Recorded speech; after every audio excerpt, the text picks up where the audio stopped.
Happy St. Nicholas Day. Well, thank you. And, as we celebrate St. Nicholas, we have to think about what's he remembered for. If we ask people on the street, who is St. Nicholas?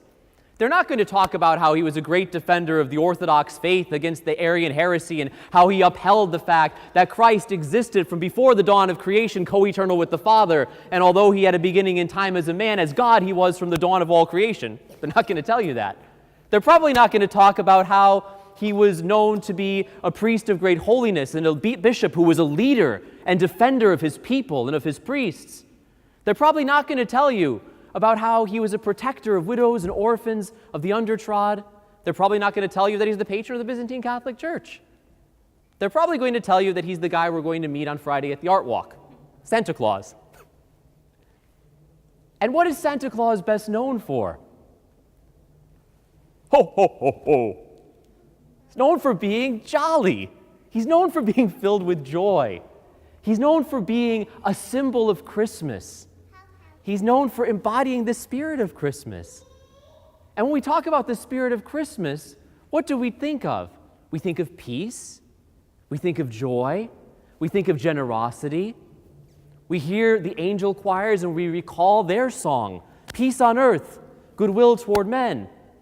We think of more secular carols like joy to the world. And so why is it that this has become so intimately connected with Bishop Nicholas? It's precisely because he is a defender of the true faith. It's precisely because he is a faithful priest. It's precisely because he is a holy bishop. And from that flows his care for the poor. From that flows his spirit of generosity. From that flows his joy.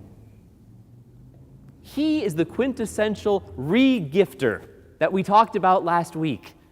He received the gift of faith, and he embraced it, and he gave it away. And he's known for dropping those little sacks of gold coins around. And we sometimes do that same thing if you put your shoe out by the side of your bed or by your door on the eve of St. Nicholas Day and wake up to find it filled with gold coins and treats. But what was Nicholas giving away? He wasn't just giving away the fortune that he had inherited from his family.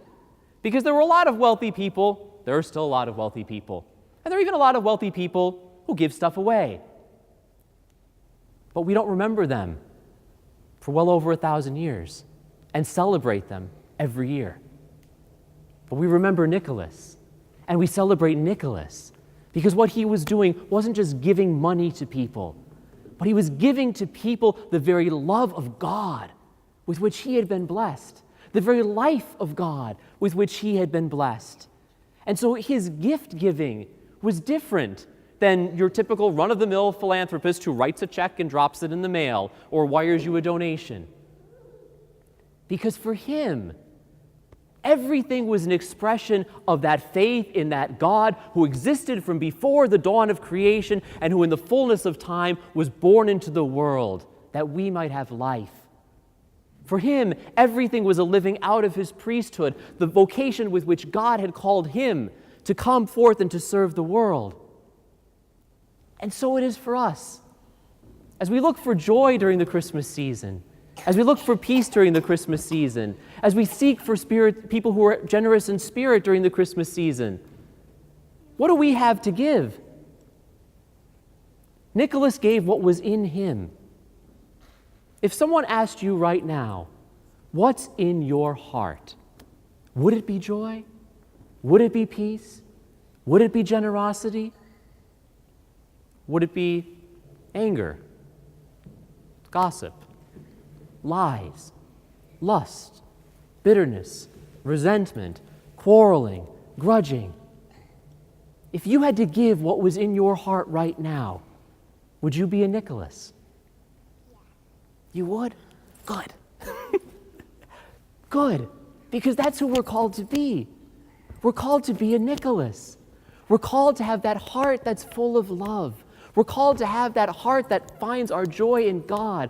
We're called to have that peace that no one can take from us, and that's to overflow from us in a spirit of joyful generosity.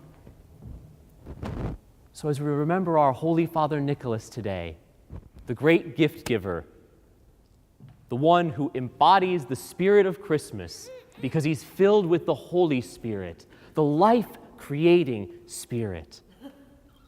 Let's be filled with that same Spirit today so that we can be like him and be instruments of joy, instruments of peace, and give generously of ourselves so that there will be joy in the world because there's joy in our hearts, joy that's been put there by the love of God, who loves us and gives us himself so that we, like Nicholas, can give him away.